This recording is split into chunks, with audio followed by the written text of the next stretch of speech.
Beberapa hari yang lalu, warga Israel pernah tertawa. Mereka berdansa, berjoget dengan alunan musik dimanapun mereka berada. Mulai dari gedung-gedung pencakar langit di Tel Aviv, kafe-kafe mewah di Yerusalem, pusat hiburan malam di Haifa, hingga di tembok ratapan yang selama ini mereka anggap suci. Mereka tertawa seolah dunia adalah milik mereka. Mereka berpesta seolah tak ada hari pembalasan. Mereka hidup dalam euforia yang dipaksakan oleh dukungan Amerika Serikat dan negara-negara barat lainnya. Kehidupan bebas dan hura-hura dijadikan simbol modernitas. Padahal di balik semua itu, ada akar sejarah panjang yang telah mereka abaikan dan belokkan. Sejak usia sekolah, pemuda-pemudi Israel sudah dicekoki dengan doktrin bahwa mereka adalah bangsa pilihan Tuhan. Bahwa tanah yang mereka duduki hari ini adalah tanah yang dijanjikan dalam kitab-kitab suci. Mereka percaya bahwa keberadaan mereka di Palestina bukan hanya sah, tapi suci. Namun, tidak ada doktrin yang lebih menyesatkan daripada keyakinan palsu yang dikemas dengan manipulasi sejarah. Tanah yang disebut sebagai tanah yang dijanjikan itu memang pernah dijanjikan Tuhan, namun hanya kepada kaum yang mengikuti ajaran para nabi, terutama Nabi Isa. Dan yang mengikuti Nabi Isa sejati adalah mereka yang mengesahkan Tuhan, menauhidkan Tuhan, bukan yang menolak dan mengingkari risalahnya seperti yang dilakukan oleh kaum Yahudi saat itu. Maka janji itu pun gugur, tak berlaku lagi bagi mereka yang membangkang. Kaum Yahudi tidak menerima Nabi Isa. Mereka bahkan merancang konspirasi untuk menyingkirkannya. Mereka tidak menerima bahwa Tuhan memilih seorang utusan yang tidak sesuai dengan kriteria keinginan mereka. Dan karena penolakan itu, maka seluruh hak atas janji Tuhan juga ikut dicabut. Sejak zaman itu juga, perjanjian itu tak lagi mengikat. Apa yang pernah dijanjikan kepada kaum Bani Israel pada masa lampau itu hanya berlaku bagi mereka yang taat dan mengikuti ajaran Nabi Isa, yaitu mengesahkan Tuhan, bukan bagi mereka yang membangkang, menentang, dan angkuh. Namun sejarah tidak berhenti di situ. Setelah Nabi Isa, Tuhan mengutus Muhammad. Dan disinilah kenyataan pahit bagi kaum Yahudi semakin lebih jelas secara terang benderang. Semua tanda-tanda kenabian yang mereka kenal melalui kitab-kitab terdahulu mereka, hingga para rab yang menguasai isi kitab mereka, yang telah disebut dalam kitab-kitab mereka, semua itu sama, tanpa ada yang berbeda. Mulai dari ciri-ciri kenabian hingga pribadi diri Muhammad itu sendiri, semua terkonfirmasi sama dengan kitab mereka. Namun mereka kembali menolak. Alasannya sederhana, karena Muhammad tidak berasal dari golongan mereka. Mereka tidak sanggup menerima bahwa Tuhan memilih utusan terakhir dari garis keturunan Nabi Ismail, bukan dari keturunan Nabi Ishak. Namun apakah Muhammad benar-benar asing bagi mereka? Jelas tidak. Sebab jika ditarik mundur, Muhammad adalah keturunan langsung dari Nabi Ibrahim melalui Nabi Ismail. Maka secara silsilah kenabian, beliau tetap dari keturunan yang sama, hanya berbeda cabang. Inilah pelajaran besar yang ingin disampaikan Tuhan kepada umat manusia. Inilah hikmah dari semuanya. Bahwa kebenaran tidak memandang suku, tidak memandang apapun, semua manusia sama di mata Tuhan. Yang membedakan manusia hanyalah ketaatannya pada perintah dan larangan Tuhan.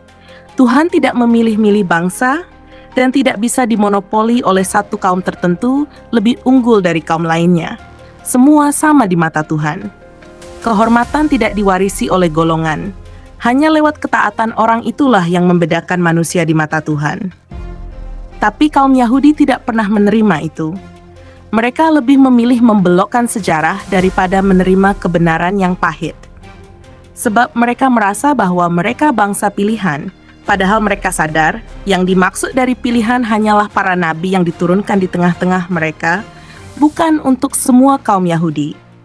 Mereka pun menyusun ulang narasi sejarah, menyebarkannya ke seluruh dunia lewat pendidikan, media, dan kekuatan politik. Mereka memaksakan doktrin bahwa bangsa Israel hari ini adalah penerus sah dari janji Tuhan. Mereka juga mendoktrin melalui sejarah yang dibelokkan bahwa bangsa Israel adalah bangsa pilihan Tuhan. Dengan doktrin itulah, maka tanah Palestina adalah milik mereka secara ilahi. Padahal, jika sejarah tidak dimanipulasi oleh mereka, dunia akan tahu bahwa bangsa Palestina justru memiliki hak waris yang sah atas tanah itu. Bangsa Palestina adalah keturunan dari penduduk asli wilayah tersebut. Sebagian adalah keturunan Bani Israel yang tersisa dan taat di masa lampau. Sebagian lagi adalah keturunan bangsa Arab dari jalur Nabi Ismail. Mereka telah hidup, berkembang dan menetap selama ribuan tahun di tanah itu. Sementara bangsa Israel modern adalah hasil migrasi politik yang baru terbentuk secara resmi pada tahun 1948. Maka siapa sebenarnya yang berhak atas tanah Palestina? Lebih jauh lagi, doktrin bangsa pilihan yang selalu diagungkan oleh Yahudi modern sejatinya bukan merujuk pada seluruh kaum Yahudi, melainkan hanya kepada para nabi yang diturunkan oleh Tuhan di tengah-tengah kaum itu. Tapi mereka mengklaim seluruh kaum Yahudi sebagai umat pilihan.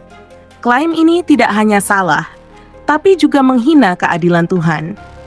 Kesombongan itu bukan hanya historis, tapi juga menjadi ciri khas yang masih terasa hingga saat ini. Mereka merasa diri paling unggul, paling cerdas, paling layak dihormati. Dalam tradisi keagamaan ekstrim mereka, bahkan ada yang mengajarkan untuk meludahi tempat ibadah agama lain. Sifat-sifat ini sudah ada sejak zaman Nabi Musa dan terus diwariskan turun-temurun hingga zaman modern.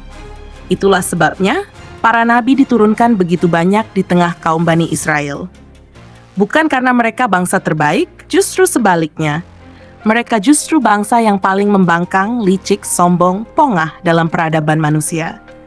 Maka sebab itulah Tuhan mengutus nabi demi nabi, bukan untuk memuliakan mereka, tetapi justru sebaliknya.